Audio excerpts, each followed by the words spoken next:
오늘 본문의 제목은 달리기라는 제목으로 하나님의 은혜를 나누기를 원합니다. 여러분들 찬바람이 부는 가을이 찾아오면 혹시 가장 먼저 떠오르는 기억, 추억이 있으십니까? 저는 항상 찬바람이 부는 가을, 겨울이 오면요, 가을 운동회가 제일 먼저 떠오르는 것 같아요.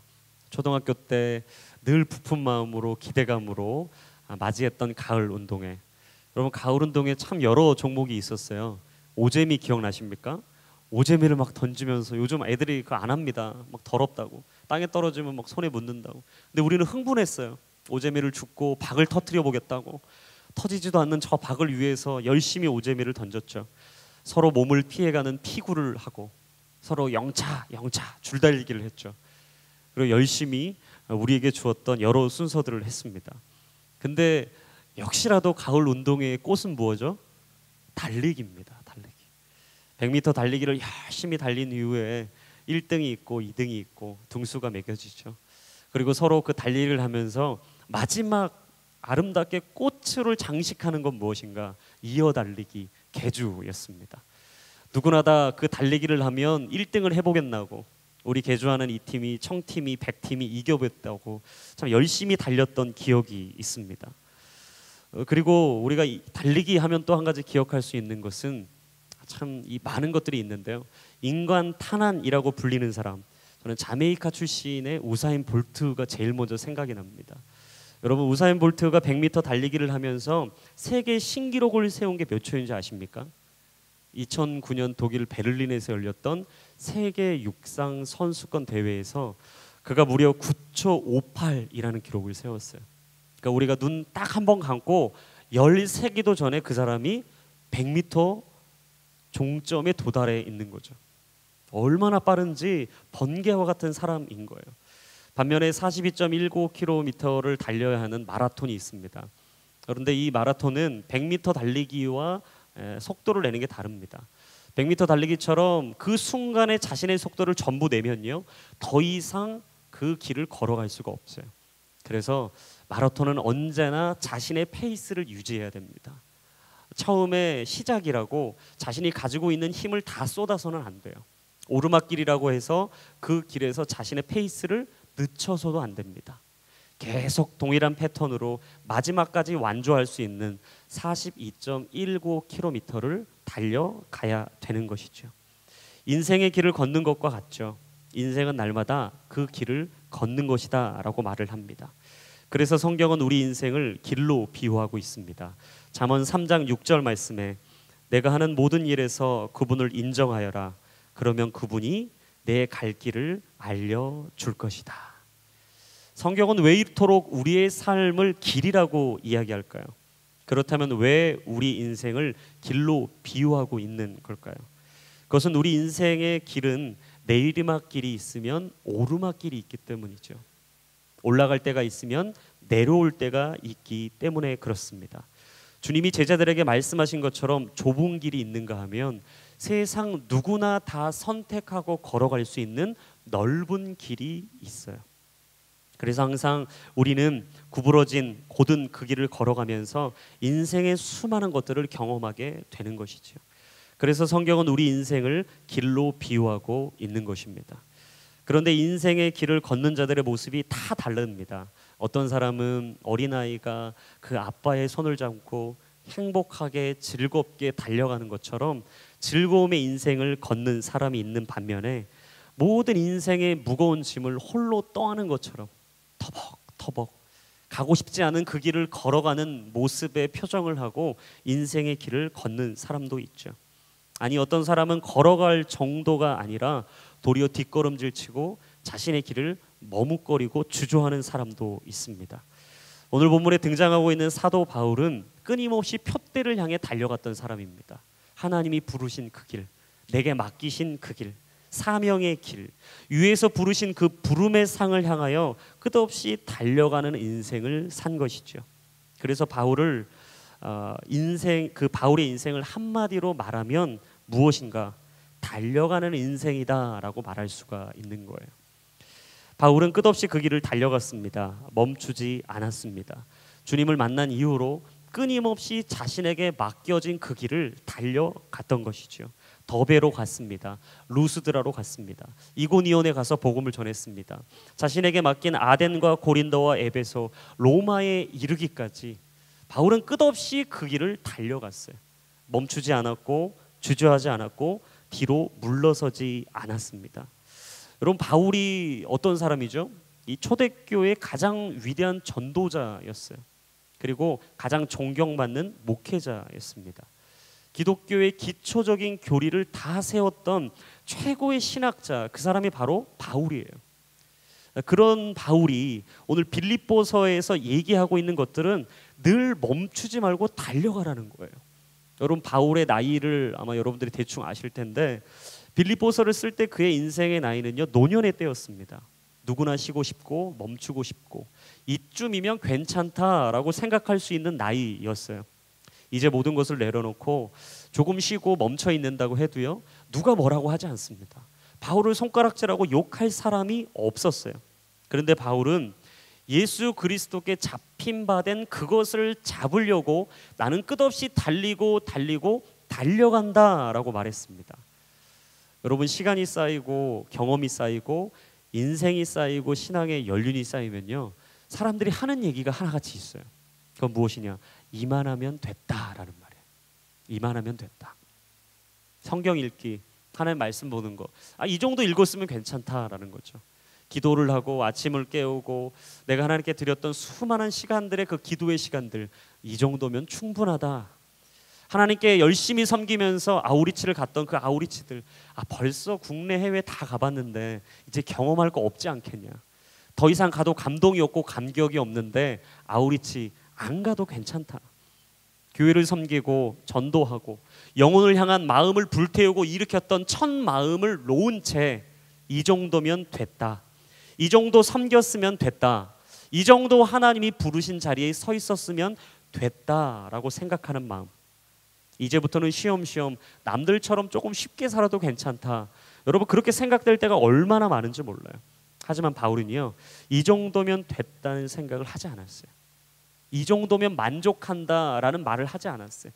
이 정도면 내 삶에 괜찮다, 이루었다, 이 정도면 내 삶 충분히 허비하고 낭비하고 베풀고 나누었다라고 말하지 않았어요.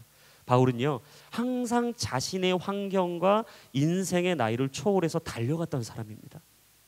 그렇다면 그가 어떻게 이렇게 달려가면서 살아갈 수가 있었을까? 그것은 바로 구원의 완성을 이루기 위해서였어요.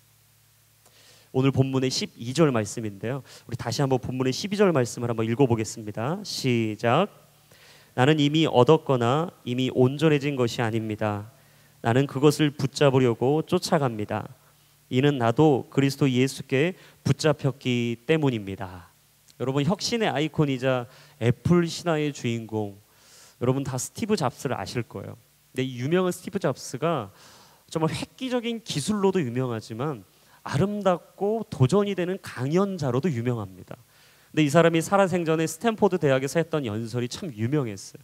그 강연에서 했던 그 연설을 하나로 이 청춘의 마음을 다 불태우게 했었죠. 여러분들이 잘 알고 있는 Stay hungry, stay foolish.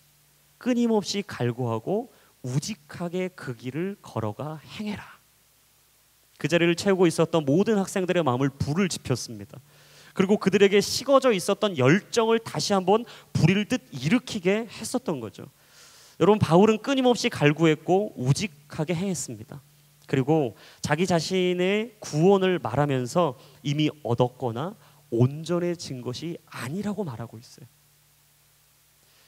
그는 그토록 자신의 삶에 내세우고 보이고 남들에게 자랑할 것이 많았음에도 불구하고 나는 아직 성숙한 단계에 이르지 않았다는 것이죠.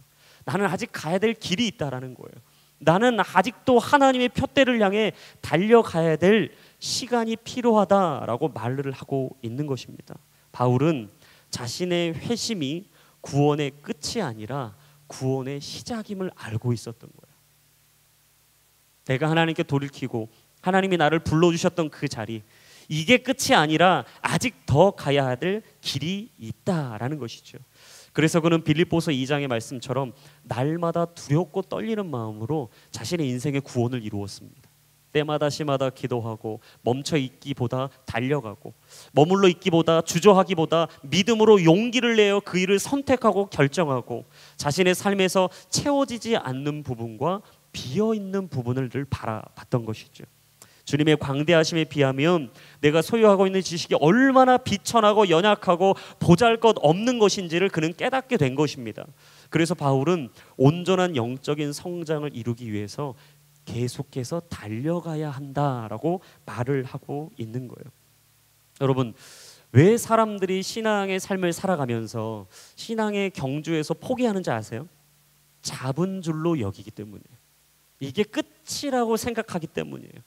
이 정도면 됐다라고 생각하기 때문에 그렇습니다. 사랑하는 여러분, 기억하십시오. 하나님과 친밀한 관계 안으로 들어가서 그 관계가 익숙해지는 건 좋지만요, 익숙해진 나머지 영적인 매너리즘에 빠지는 건 아주 위험한 거예요. 그래서 내가 아직도 기도 생활이, 예배 생활이, 찬양하는 이 삶이 매너리즘, 아니 늘 똑같은 반복된 감동이 없고 감격이 없고 열정이 살아나지 않는 예배의 자리에 있다면 여러분, 그게 바로 영적의 위기라는 걸 반드시 기억하셔야 됩니다.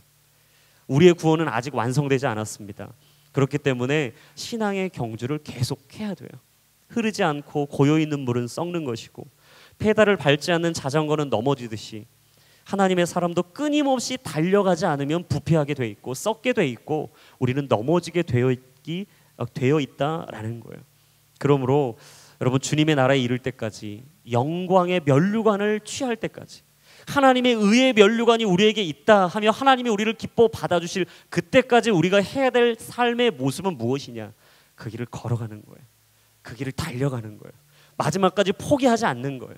그리고 세상이 뭐라 얘기해도 하나님이 내게 부르신 부름의 상을 위해서 우리는 그 길을 끝까지 달려가는 것이죠. 저는 저와 여러분들의 인생이 세상을 따르지 않고 하나님을 따라가길 원합니다. 세상이 말하는 대로 살아가는 게 아니라 하나님이 부르신 표대를 향하여 열심으로 열정으로 달려갈 수 있기를 예수님의 이름으로 축원합니다. 그러면서 13절 14절에 이렇게 바울이 얘기해요. 우리 같이 한번 읽어보겠습니다. 시작.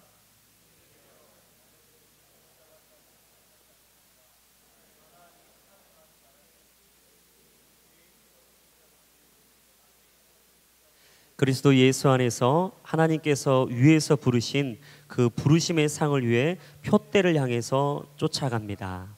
여러분, 사도 바울은 신앙생활을 달리는 경주로 생각했어요.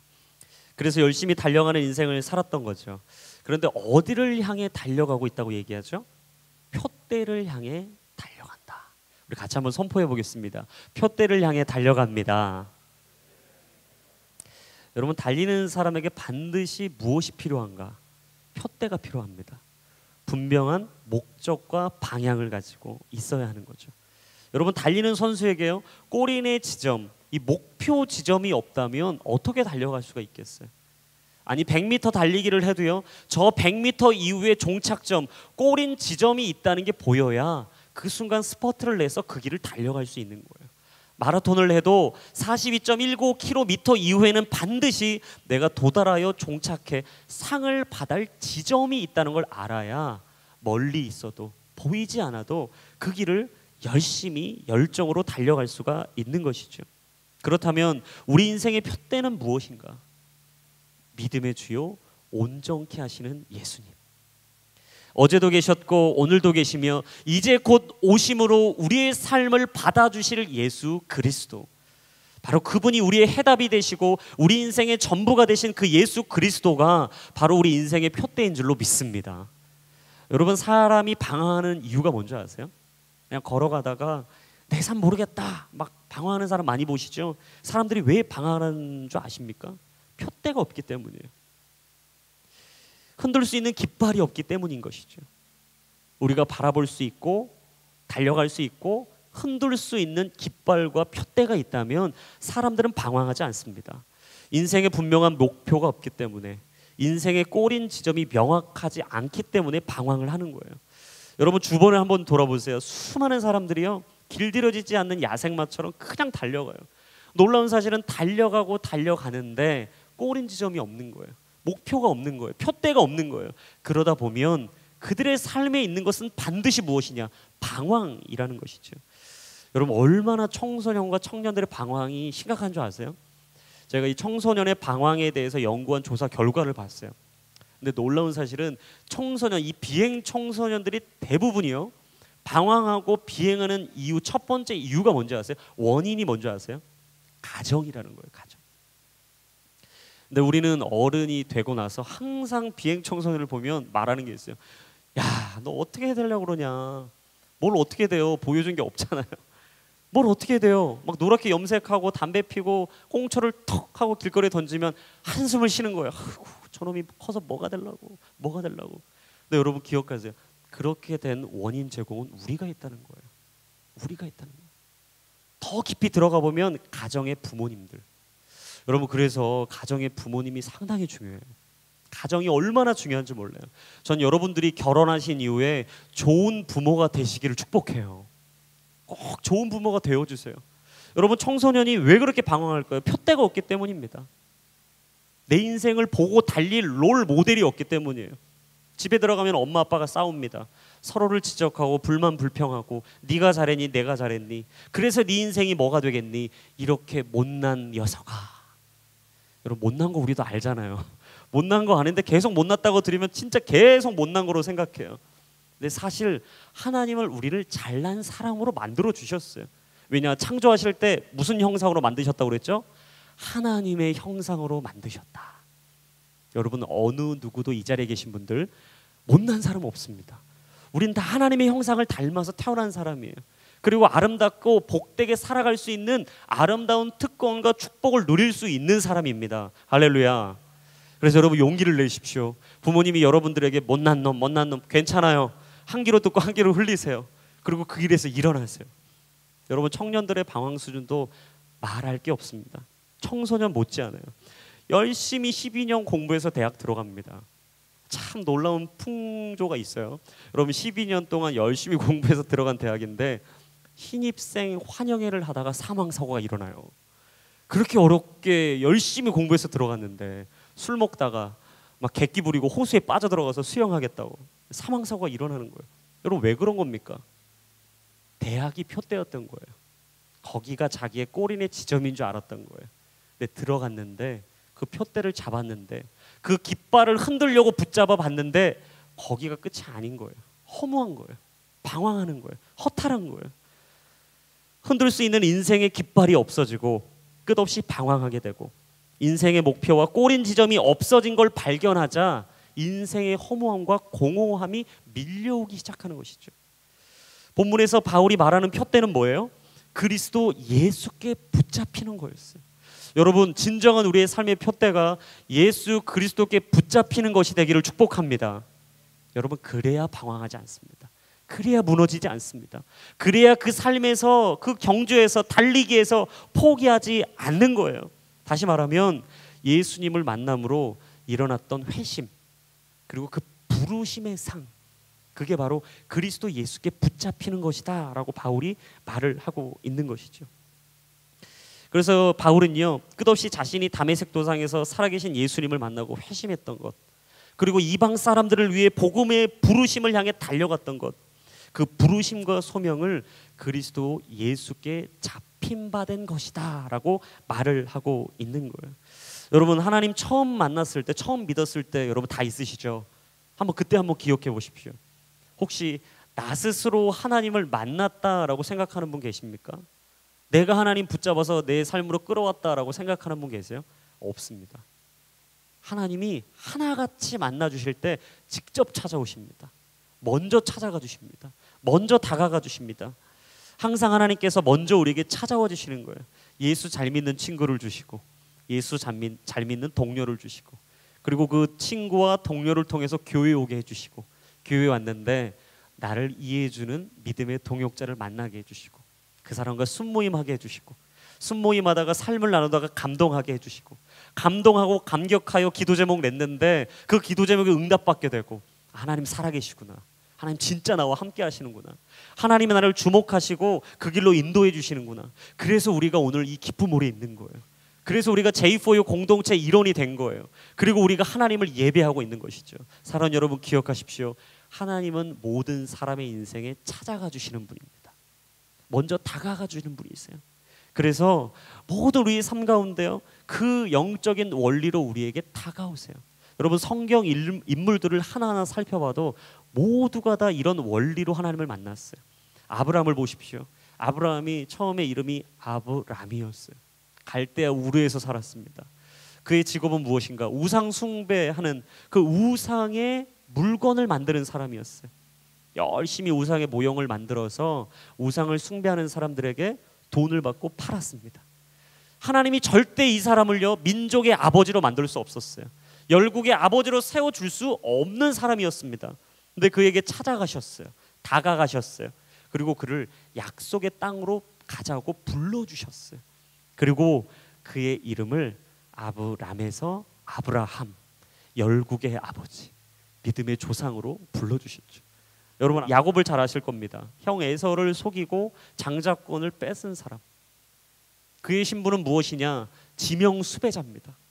전국의 지금 팔도에 지명 수배가 된 거예요. 그리고 야곱이란 사람을 알고 본 사람이 있으면 에서에게만 얘기하면요, 아마 에서가 많은 돈을 주고라도 그 이야기를 듣고 싶었을 거예요. 죽을 수밖에 없는 절체절명의 상황. 그런 그에게 하나님이 찾아가시죠. 그 인생에 개입하기 시작하세요. 그리고 베델에서 하나님이 그들의 삶을 만나주세요. 그리고 그 삶 속에 하나님의 약속을 주시죠. 너는 열국의 아버지를 이을 하나님의 믿음의 계보를 이을 사람이다.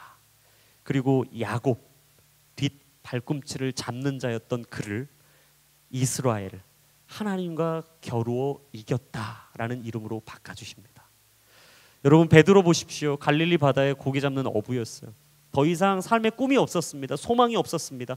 늘 똑같은 삶을 살았어요. 하루의 삶의 반복이 아마 그의 삶에는 루즈했을 거예요. 루틴하게 늘 똑같은 것.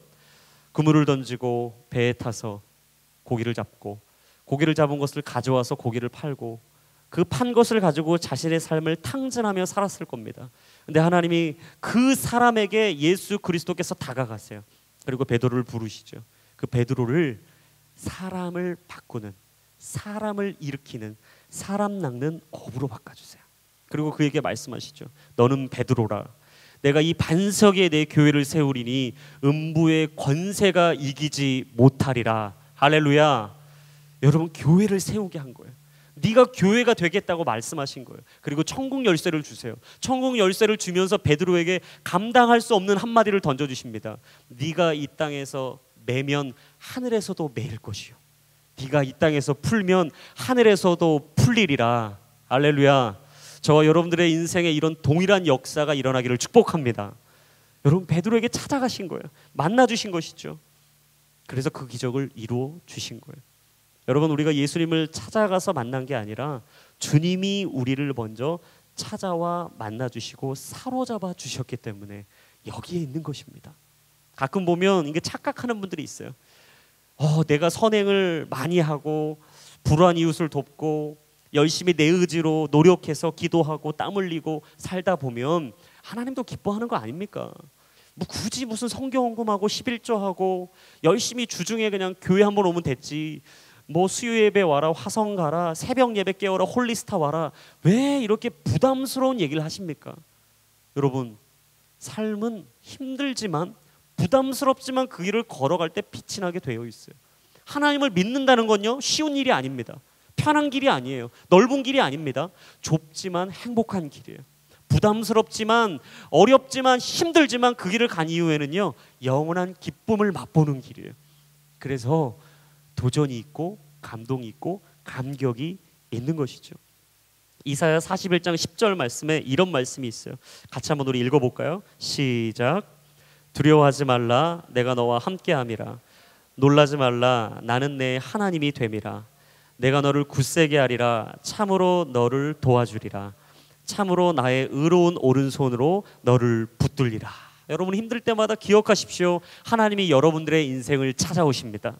어렵고 지칠 때마다 나 혼자 있다라고 외롭고 외톨이같이 느껴질 때, 쓸쓸할 때 기억하십시오. 하나님이 여러분들을 강한 의의 오른손으로 붙잡아 주실 줄로 믿습니다.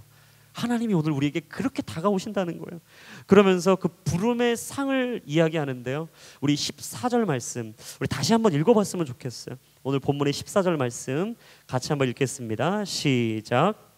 그리스도 예수 안에서 하나님께서 위에서 부르신 그 부르심의 상을 위해 표대를 향해서 쫓아갑시다.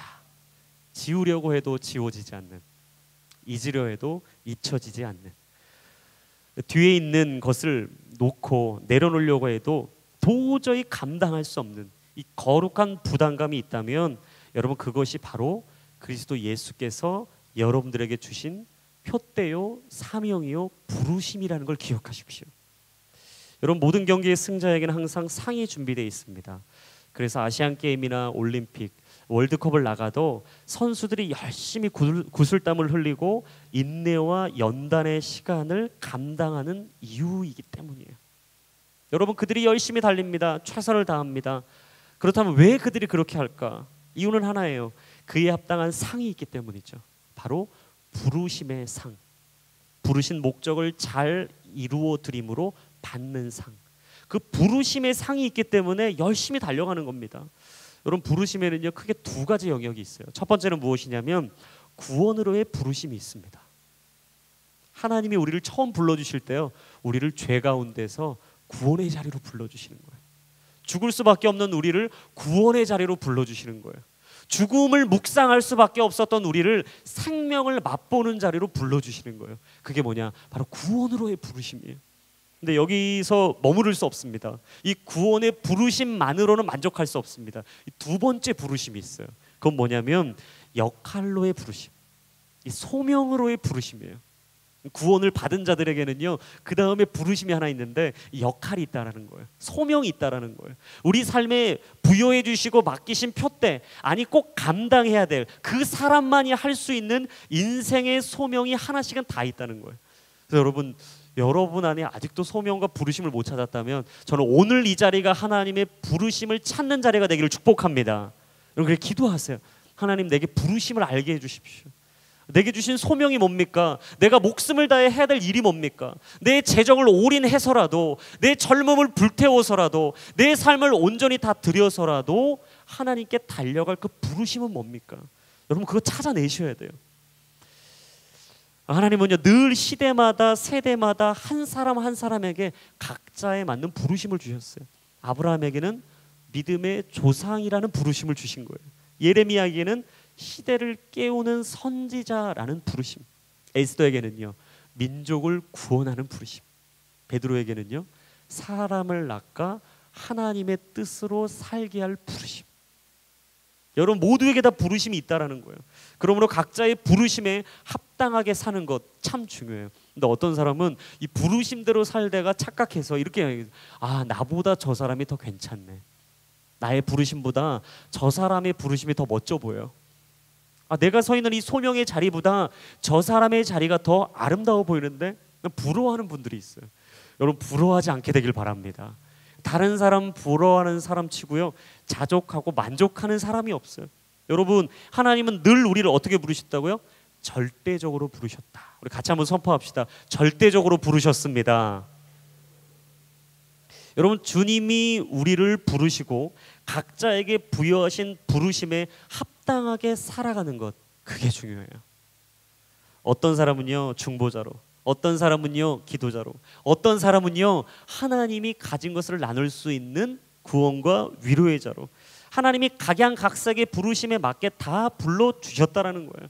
사도 바울은 선한 싸움, 믿음의 경주를 마치고 나면 주님께 받을 상이 있다고 얘기했어요. 우리 디모데후서 4장 7절과 8절입니다. 우리 같이 한번 한 목소리를 읽겠습니다. 시작.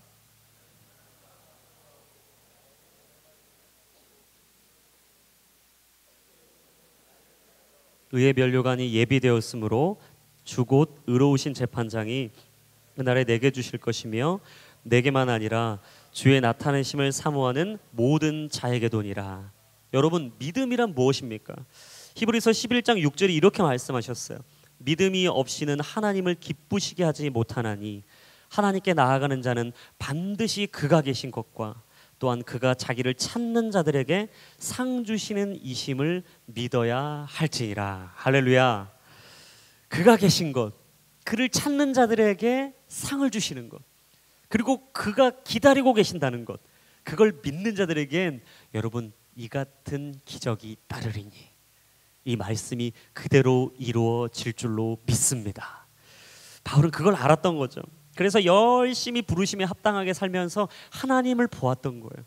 주님께서 주실 그 부르심의 상, 내게 주실 그 의의 면류관, 생명의 면류관, 저 천국에서 아픔도 없고 슬픔도 없이 이 땅에서 겪었던 수많은 고통의 그 아픔들을 다 씻어버린 채 하나님과 더불어 살고 기뻐하고 즐거워하고 우리 모두에게 있을 그 하늘의 상급을 기대하며 살아가는 것, 여러분 그게 사도 바울이 원했던 삶의 길이라는 거예요.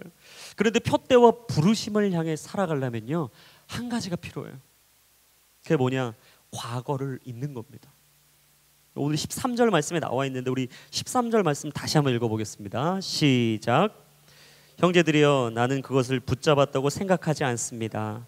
그러나 이 한 가지만은 말할 수 있는데 곧 뒤에 있는 것은 잊어버리고 앞에 있는 것을 붙잡으려고. 자, 여러분 여기서 보시면 어떤 부분을 지금 전제하고 있어요? 붙잡기 전에 뭐가 있어야 된다고요? 뒤에 있는 것을 잊어버린다. 우리 같이 한번 선포합시다. 뒤에 있는 것을 잊어버립시다. 여러분 표대를 향해 달려가는 삶을 살려면 반드시 해야 될 일이 있어요. 그건 뭐냐? 뒤에 있는 걸 잊어버리는 거예요. 과거를 청산하는 거예요.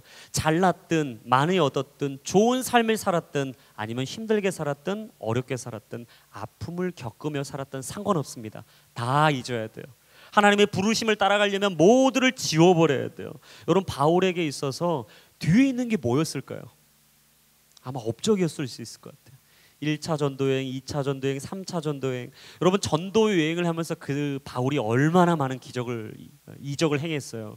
죽은 자가 살아났어요. 앉은 자가 일어나는 걸 보았어요.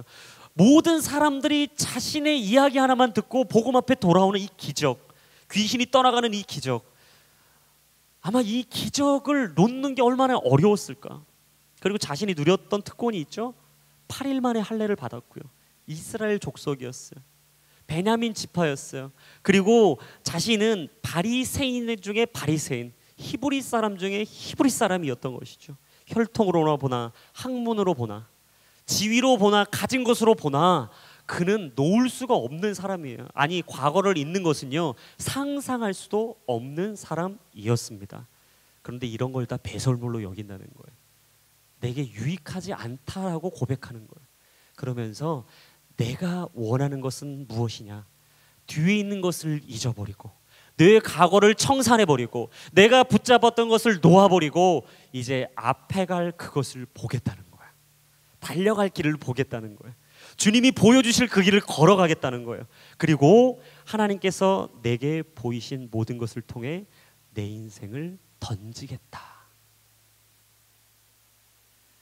여러분 성공한 거 있는 거 어렵습니다. 가지고 있는 거 놓는 거 어렵습니다. 뿐만 아니라 내가 실수하고 잘못하고 하나님 앞에 보잘것없이 추악하게 살았던 삶을 지워버리는 것도 어렵습니다. 그런데 하나님이 오늘 우리에게 말씀하시는 것, 과거를 잊으라는 거예요. 여러분 과거 잊는 게 사실 말처럼 쉽진 않아요. 여러분 잊으려고 여러분 막 주무시기 전에 오늘 하루 잊어보려고 상사했다게 막 갈굼당한 거 막 잊으려고 지워야지. 내일은 가면은 그 사람 얼굴도 안 봐야지. 막 지우려고. 그 친구가 막 그냥 비수를 꽂히는 얘기를 하면서 그러니까 네가 소개팅해서 안 되는 거야. 막 이런 쓸데없는 얘기를 막 던지면서 나도 아는데 안 그래도 안 고쳐지는 건데 이 얘기를 잊으려고 딱 자려고 누워서 잊어야지 딱 잤는데 잊는 게 아니라 꿈에서 또 나타나는 거죠. 비참한 거죠. 고통스러운 거예요. 잊으려고 잤는데 꿈에서 나를 찾아올 때 이것만큼 힘들고 어려울 때가 없는 겁니다. 하지만 여러분 잊는 게 어렵지만요 과거의 노예가 되어서 오늘을 잃어버리는 것만큼 더 비참한 건 없습니다. 과거의 노예가 되지 마십시오. 사람의 노예가 되지 마십시오. 상황의 굴레에 끌려다니지 마십시오. 하나님은 여러분들이 주도적인 삶을 살길 원하세요. 주도적인 삶, 달려가는 삶, 믿음의 삶, 끝없이 그 길을 달려가길 원하는 삶. 그렇다면 뒤에 있는 것을 잊어버리려면 어떻게 해야 될까? 오늘 13절 말미에 나와요. 어떻게 된다고요? 앞에 있는 것을 붙잡으려고 해야 뒤에 있는 것을 잊을 수 있다라는 거야. 이런 경우 많이 해보셨죠? 사람을 잊어야지 하는데 새로운 사랑이 찾아오면 과거의 사랑은 잊어버린 거예요. 막 표정이 별로 어두우신데 혹시 과거에 지금 사랑이 아파하고 계시다면 새로운 사랑이 찾아오시기를 축복합니다. 곧 잊어질 거예요. 새로운 게 찾아와야 돼요. 새로운 걸 붙잡아야 돼요. 새로운 삶이 내게 이루어지면 과거는 잊어지게 되어 있는 것입니다. 근데 여러분, 우리 앞에 있는 게 뭐죠? 그리스도 예수께 붙잡힌 바 된 그거라고 얘기했어요. 부르심이죠. 소명이죠. 우리가 앞으로 전진하지 못하는 이유는 딱 하나입니다. 과거에 매여 있기 때문에. 여러분 잊지 마세요. 사단의 특징은요, 늘 과거지향적이에요. 그러니까 사단이 늘 우리를 속삭이고 거짓을 이야기할 때 첫 번째 우리에게 다가오는 꾀임은 뭐냐? 과거예요. 과거. 너 그때 너 그렇게 했지. 너 그런 일 했잖아. 그런 말 했잖아. 너 그렇게 살아왔잖아. 너 안 돼. 어려워. 더 이상 안 돼. 변화될 수 없어. 네가 어떻게 다시 새롭게 살 수 있다고? 너같이 더러운 사람이? 너같이 보잘것없는 사람이? 너같이 하나님을 정죄하고 하나님을 떠났던 그 사람이 어떻게 하나님한테 다시 태어난다고? 안 돼 라고 얘기해요. 그러나 하나님은요, 언제나 미래지향적이세요. 머물러 있었던 그 자리에 찾아오시죠. 멈춰 있었던 내 인생에 찾아오세요. 시계추가 멈춰 있을 때 그 기능을 못하는 그 마음을 가지고 내가 오늘도 살아가는데 하나님이 멈춰 있는 시간 안에 찾아오시는 거예요. 그리고 이야기하세요. 괜찮다고, 잘할 수 있다고, 일어나라고, 깨어진 그 인생에서 다시 시작하자고. 이전 것은 지났으니 보라 새 것이 되었도다. 할렐루야. 여러분 인생은 지나갔습니다. 이전 아픔은 씻겨집니다. 하나님이 여러분 사랑으로 삶을 새롭게 할 줄로 믿습니다. 내 사랑하는 자여, 어여쁜 자여, 나와 함께 가자. 그 길을 같이 가자. 우리 다시 시작하자. 하나님 말씀하시는 거죠. 여러분, 아쉬움이 있어도요, 절대 뒤돌아보지 마세요. 절대 그 길을 가고 또 다시 돌아가고 싶어도 그 길을 가지 마십시오. 왜냐하면 롯의 아내는요, 소돔과 고모라 성에서 이 심판이 임할 때 그 땅이 너무나 아쉬웠어요. 적과 꿀이 흐르는 땅처럼 보이는, 아니 모든 금은보화가 있는 그 땅이 너무나 아쉬워 보였어요. 그래서 뒤를 돌아봤는데 소금 기둥이 되었죠. 출애굽 1세들도 마찬가지입니다. 그토록 애굽 땅을 떠나고 싶다고 얘기했던 그때 하나님이 기도의 응답으로 출애굽의 사건을 주셨는데 그 광야의 시간을 견디지 못하고 불만과 불평, 원망을 쏟아내죠. 결국 이전의 삶으로 돌아가더니 그 자리에 멈춰서 삶을 끝내게 되었어요. 누가복음 9장 62절에 이렇게 말씀하십니다. 손에 쟁기를 잡고 뒤를 돌아보는 자는 하나님의 나라에 합당하지 아니하니라. 여러분, 하나님 나라에 합당하지 않은 사람이 누구라고요? 뒤돌아보는 사람. 우리가 사람하고 이 관계를 쭉 맺다 보면 이게 대부분 두 사람의 부류로 나눠져요. 첫 번째는요, 과거를 회상하는 사람. 늘 얘기하면 과거예요. 아, 내가 옛날엔 이랬는데, 왕년에 이랬는데, 예전에 내가 사귄 여자 이뻤는데 어쩌라는 거예요. 이전에 남자 참 좋았는데, 조건 좋았는데 내가 걔를 놓쳐가지고 더 좋은 사람이 나타나야 내가 그냥 빨리 잡아서 내 삶을 새롭게 꿈을 꿀 텐데, 내가 그 직장을 그냥 다녔어야 되는데, 내가 대학생 때 더 열심히 공부했어야 되는데, 내가 그때 좀 더 내 스펙을 쌓았어야 되는데, 항상 후회입니다. 아쉬움이에요. 늘 그리움만 남아있는, 그리움만 쌓이네. 그리움에만 쌓여있어요. 요즘 노래가 잘 불러주고 있어요. 그리움에만 젖어있는, 과거에만 매어있는, 묶여있는 거예요. 근데 반면에 미래지향적인, 미래를 준비하는 사람이 있어요. 항상 이 사람이랑 대화하면요, 내가 이거 준비하고 있는데 잘 될 것 같아. 내가 이거 열심히 이거 하고 있는데 뭔가 하나님이 이루어 주실 것 같아. 하나님이 나한테 마음을 주셨어. 내가 홀리스타 가서 기도했는데 새벽 미명에 내게 응답을 주셨어. 왠지 이게 이루어질 것 같아. 너도 같이 기도해 주라. 같이 그 길을 가자. 혼자 갈 수 없잖아. 같이 가자. 그런 사람이 있으면요, 항상 미래 얘기예요. 앞으로 이루어질 거를 막 얘기해요. 그러니까 막 기대감이 있는 거죠. 설레임이 있는 거죠. 이 기도가 어떻게 응답될지 하루하루가 재밌는 거예요. 여러분, 재미가 붙으면 어떻게 돼요? 삶이 흥미로워집니다. 그래서 저는 여러분들의 인생이 하루하루가 흥미로워지기를 축복합니다. 제발 이렇게 살지 마세요. 오늘 하루도 대충 때우지. 대충 살지 마세요. 대충. 새벽에 강남홀스타 오세요, 여러분. 같이 우리 기도합시다. 새벽에 같이 와서 기도하고, 육체적으로 피곤하지만요, 하나님이 기도할 때 여러분들의 영과 혼과 육을 회복해 주실 줄로 믿습니다. 여러분, 그거 믿고 가는 거예요. 하늘문을 두드리는 거예요. 그리고 천국 문이 열려서 내가 더 이상 과거를 붙들고 오늘을 합리화하지 않는 인생을 살게 하실 주님, 그 주님을 우리가 같이 보는 거예요. 표대를 향해 나아가는 자들에게 과거는 그렇게 중요하지 않아요. 과거는 마약과 같습니다. 보고 봐도요, 또 보고 싶어져요. 놀라운 사실, 보면 볼수록 중독은 되는데 결과는 그리 좋지 않아요. 되씹을수록 유익은 없어요. 과거를 잊어버리고 과거를 버리십시오. 과거를 지워버리고 과거가 더 이상 여러분들의 삶에 영향을 주지 못하도록 하나님께 여러분들의 인생을 드리시기를 축복합니다. 그러면 여러분들은 과거가 아닌 미래로 가게 될 거예요. 현재에 머물러서 뒤로 물러날 것이 아니라 하나님이 주시는 표대를 향해, 부르심을 향해 오늘도 열심으로 달려갈 수 있기를 예수님의 이름으로 축복합니다. 우리 마지막 15절과 16절 말씀 한번 읽어보겠습니다. 시작.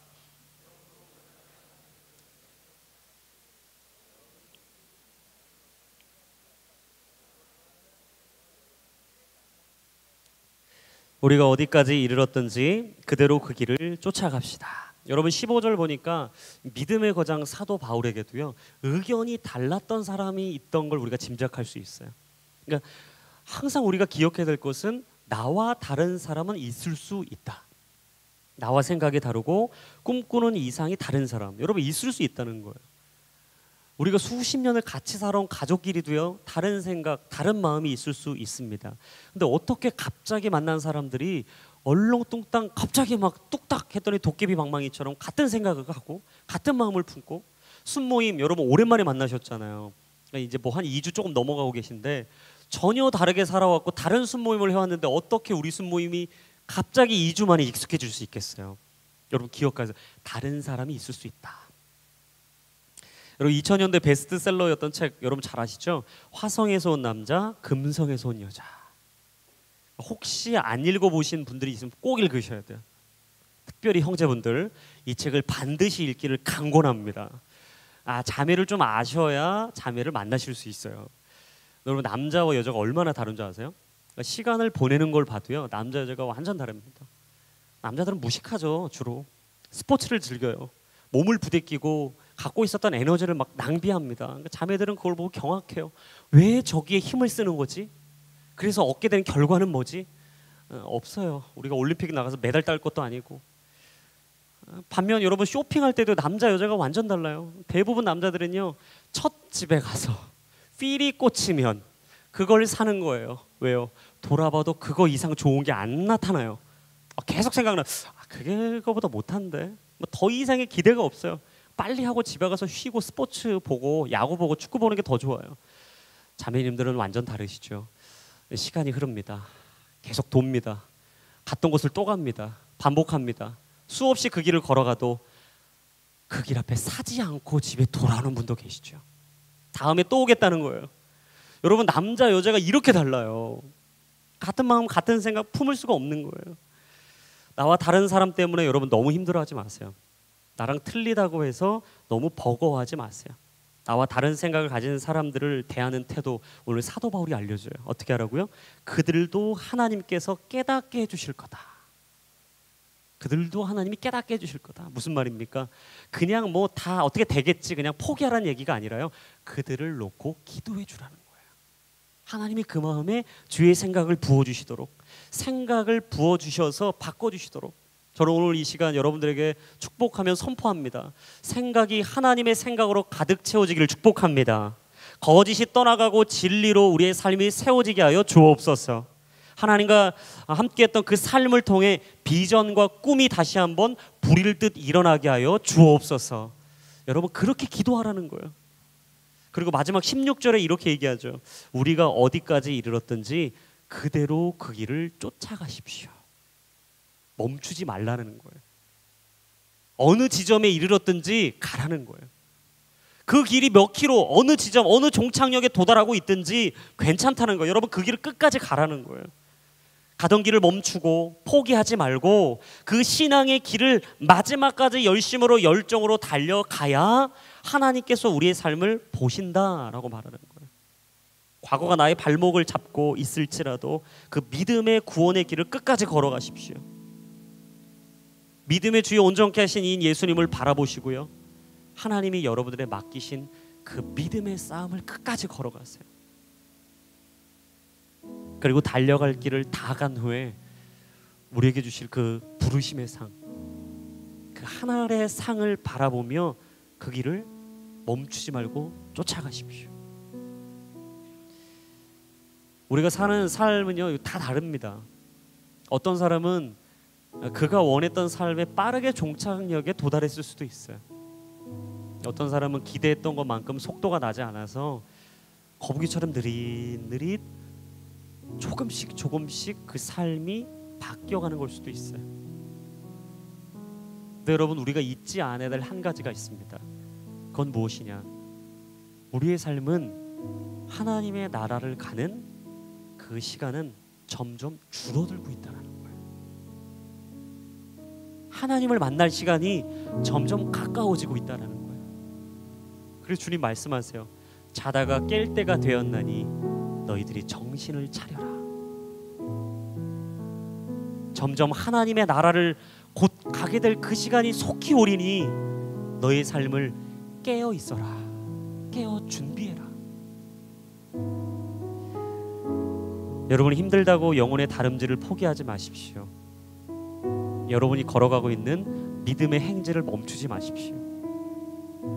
믿음의 행제를 멈추면 내 영혼은 죽게 되어 있습니다. 하나님의 사람인 우리는 끊임없이 달리고 달려갈 때, 그 믿음의 길을 하염없이 달려갈 때 우리는 하나님께서 우리에게 부여하신 진정한 삶의 의미를 깨닫게 됩니다. 마지못해 인생의 걸음을 걷고 혹시 내 삶에 하나님이 주신 사명과 표대가 무엇이냐고 늘 답답해하고 힘들어했던 분들이 혹시 계시다면, 여러분들이 가는 그 길이 좁은 길일지라도 광야의 길일지라도 눈물 없이는 못 가는 길일지라도 저는 그 길을 끝까지 가라고 여러분들에게 강권하길 원합니다. 그러면 히브리서 10장 39절 말씀이 여러분들에게 이루어질 거예요. 그러나 우리는 뒤로 물러나 멸망에 이르는 사람들이 아니라 믿음을 갖고 생명을 얻을 사람들입니다. 생명을 얻을 그 길. 여러분, 우리의 부르심의 상은 무엇이냐? 생명입니다. 하나님이 우리에게 주실 그 큰 상은 무엇이냐? 영원한 생명이에요. 사실 우리는 이 땅에서 가장 귀한 걸 얻었어요. 가장 값진 걸 얻었어요. 무엇으로도 바꿀 수 없는 걸 벌써 얻었어요. 근데 우리가 가끔 잊어요. 아무것도 없는 거라고 우린 착각해요. 아니, 나는 정말 비천한 인생이라고 내 삶을 원망할 때가 있어요. 여러분, 그때마다 이 말씀을 떠올리세요. 나는 뒤로 물러나 멸망할 자가 아니다. 그리고 하나님이 부르신 그 길을 걸어 그 믿음의 생명을 얻을 하나님의 아들이요 딸이다. 저는 여러분들이 그런 인생 속에 믿음의 이 달리기를 포기하지 않기를 축복합니다. 과거를 잊어버리시고 과거를 지워버리시고 앞에 있는 표대를 붙잡으십시오. 그리고 그 길을 달려가십시오. 멈춤 없이 나아가십시오. 하나님을 향해 끝없이 갈망하며 소망하며 달려가십시오. 경주마처럼 앞만 보십시오. 좌우를 보지 마십시오. 그러면 하나님이 우리에게 반드시 주실 축복, 그 자리로 가게 될 겁니다.